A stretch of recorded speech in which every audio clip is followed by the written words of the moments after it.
Pemirsa, berita selanjutnya, kebakaran sumur minyak ilegal di Musi Banyuasin kembali terjadi tepatnya di Desa Keban 1 pada Sabtu sore kemarin.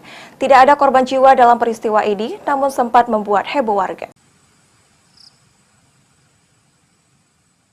Sumur tambang minyak ilegal kembali terbakar di Musi Banyuasin pada Sabtu 4 Juni 2023 di Dusun 6, Desa Keban 1, Kecamatan Sangga, Desa Musi Banyuasin. Diduga kebakaran terjadi akibat ledakan gas yang berada di dalam sumur, yang mengakibatkan material batu menghantam pipa penyulingan hingga terjadi ledakan.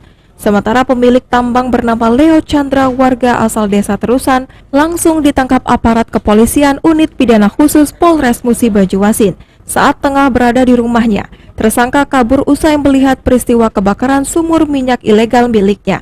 Beruntung tidak ada korban jiwa dalam peristiwa ini, namun peristiwa itu sempat membuat warga sekitar menjadi panik. Kak, itu mana Pak terbakar sumur? Ya, mungkin karena semburan batu. Semburan batu. Iya. Sudah berapa lama usaha sumur ini? Belum nyampe sekitar 1 bulan. Punya kakak atau kakaknya pegawai baik? Punya kakak. Adapun kronologis dari peristiwa ini terjadi berawal pada hari Sabtu tanggal 3 Juni 2023 sekira pukul 12.15 saat itu di TKP yang mana Saudara Leo Chandra bin Hastari sedang melakukan kegiatan pengeboran sumur minyak secara ilegal.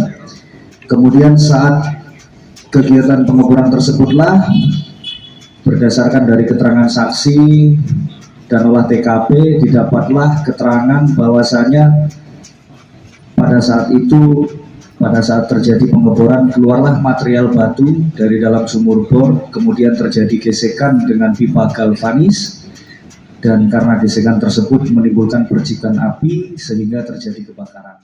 Di bor Statement Mayori.